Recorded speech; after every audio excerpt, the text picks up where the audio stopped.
পরকীয় আসক্ত চরমোনাই পীরের মুরিদ হাবিবুর রহমান মিসবাকে ধরছে ফেজ দ্য পিপল। দুর্নীতির গডফাদার হাসিনার অবৈধ সন্তান মুফতি হাবিবুর রহমান মিসবা সাহেবের মুখ উন্মোচন করে ফেলেছে সাংবাদিক ইলিয়াস সাহেব। মুফতি হাবিবুর রহমান মিসবা তিনি তো চরমনের মুরিদ, চরমনের মুরিদের মুখ উন্মোচন করে ফেলেছে। তার আকাম কুকাম সবগুলো মানুষের সামনে তুলে ধরেছে। যারাই বাংলাদেশ জামাত ইসলাম নামক সেই সংগঠনের বিরুদ্ধে লেগেছে তাদেরই মুখে উন্মোচন করে ফেলেছে সাংবাদিক ইলিয়াস সাহেব। আস্তে আস্তে আর অনেক অপকর্মতা বের হয়ে আসবে। যুগে যুগে যারাই জামাত ইসলাম পিছনে লাগছে, জামাত ইসলাম লুঙ্গি খুলে দিতে চেয়েছে, উল্টো তাদের লুঙ্গি খুলে গেছে। এটা এখন জাতির কাছে স্পষ্ট।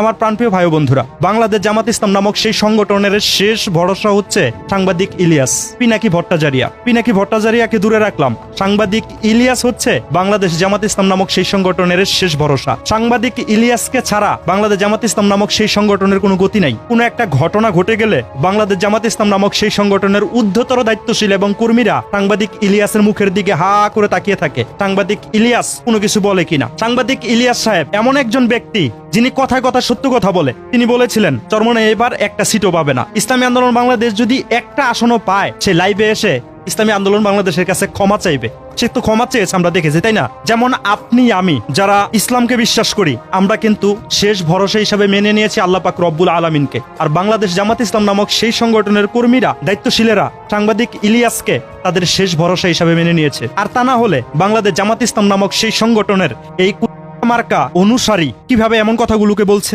সাংবাদিক ইলিয়াস সাহেব কোনো একটা তদন্ত করে যদি কোনো কিছু বের করে নিয়ে আসে, এটাকে আমাদের কেন বিশ্বাস করতে হবে? সে তো কথায় কথায় মিথ্যা কথা বলে। যে মানুষটা কথায় কথায় মিথ্যা কথা বলে, তার কথা কি কখনো গ্রহণযোগ্যতা পায়? সাংবাদিক ইলিয়াস সে তো বিএনপির একটা পটাক ছিল, একদম স্পষ্ট ভাবে। সাংবাদিক ইলিয়াস সাহেব সে তো এক সময় বলেছিল বাংলাদেশ জামাত ইসলাম নামক সেই সংগঠনটাকে নিষিদ্ধ করা হোক, সেই সংগঠনের কোনো ব্যক্তিকে যেন নাগরিকত্ব দেওয়া না হয় বাংলাদেশের। তারা যে বাংলাদেশে আছে এটাই তো বেশি, তাদের রাজনীতির সুযোগ সুবিধা তারা পায় কিভাবে? বাংলাদেশ জামাত ইসলামী আজকের মূল ভিডিওটা মূলত তাদেরকে নিয়ে যারা পূর্ব পাকিস্তান থেকে বাংলাদেশ হোক সেটা চায়নি। মূলত তারা এই দেশে যে স্বাধীনতা পরবর্তী সময় সেই দেশে বসবাসের অযোগ্য, তারা বাংলাদেশের একটা অপশক্তি, পাকিস্তানের অপশক্তি। তাদের এই দেশে না রাজনীতি তো পরের কথা, ওই নামে এবং ওই ব্যক্তিরা এই দেশের নাগরিকত্ব পাওয়ার তাদের আমি মনে করি মরণোত্তর নাগরিকত্ব বাতিল করা উচিত। সেই মানুষটাকে, এই সাংবাদিক ইলিয়াসকে বাংলাদেশ জামাত ইসলাম নামক সেই সংগঠনের পক্ষ হতে অনেক পরিমাণে টাকা দিয়ে কিনে নেওয়া হয়েছে। তাদেরকে যেন দেশের নাগরিকত্ব দেওয়া না হয় এটা নিয়েও সে কিন্তু জোর আবেদন করেছিল। তো সেই সাংবাদিক এখন বাংলাদেশ জামাত ইসলাম নামক সেই সংগঠনের পক্ষে ঢুকে গিয়েছে, এখন তাদের পক্ষে গুণগান গাচ্ছে।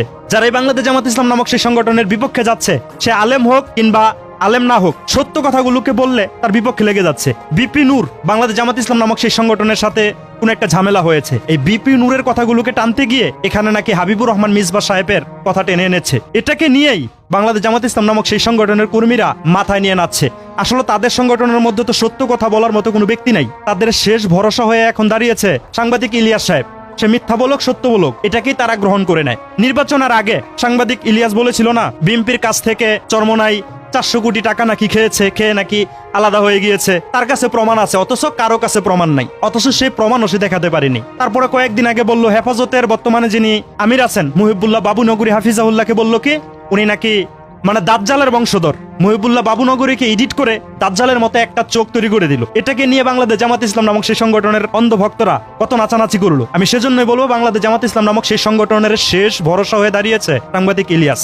আর আমাদের শেষ ভরসা যেভাবে আল্লাহ পাক রব্বুল আলামিন, তাদের শেষ ভরসা আল্লাহ পাক রব্বুল আলামিন না, তাদের শেষ ভরসা হচ্ছে সাংবাদিক ইলিয়াস। সাংবাদিক ইলিয়াস যা বলবে সেটাই সত্য। আমি তার বেশ কয়েকটা ভিডিও দেখার পরে তার কথাগুলোকে শুনে আমি স্পষ্টভাবে বুঝতে পেরেছি সে স্পষ্টভাবে মিথ্যাচার করে। যে মানুষটা স্পষ্টভাবে মিথ্যাচার করে তার কথা যে সত্য হবে এটা গ্রহণযোগ্যতা অন্তত মুমিন মুসলমানের কাছে পায় না, বাংলাদেশ জামাত ইসলাম নামক সেই সংগঠনের অনুসারীর কাছে পেতে পারে, সত্যতা গ্রহণযোগ্যতা পেতে পারে। কিন্তু আমরা তার কথাই বিশ্বাস করি না। তার অহরহর কথা মিথ্যা বলে আমরা প্রমাণ করেছি। তাকে বাংলাদেশ জামাত ইসলাম নামক সেই সংগঠন কিনে নিয়েছে অনেক টাকার বিনিময়ে, টাকা খেয়েছে, টাকার গুলামি করছে, টাকাটাকে হালাল করে নিচ্ছে। তার কথা শুনে আমরা ঘাবড়িয়ে যাব বিষয়টা এমন না। তার কথা শুনে নাচতে থাকবে বাংলাদেশ জামাত ইসলাম নামক সেই সংগঠনের অন্ধভক্তরা, যাদের মুখের মধ্যে সবসময় মিথ্যাচার অপপ্রচার থাকে, যাদের মুখের মধ্যে সবসময় গালাগালি থাকে, তারা তাকে নিয়ে নাচবে। আমরা তাকে নিয়ে নাচবো কেন? মুফতি হাবিবুর রহমান মিসবা সাহেবের আকাম কুকাম নাকি সে প্রকাশ করে দিয়েছে। কোন একটা মিথ্যাচার অপপ্রচার যেভাবে সেভাবে তৈরি করে তাদের সামনে ডেলিভারি দিবে, এটাকে নিয়ে তারা নাচতে থাকবে। সাংবাদিক ইলিয়াস সাহেব কয়েকদিন আগে উদাহরণ দিল কি,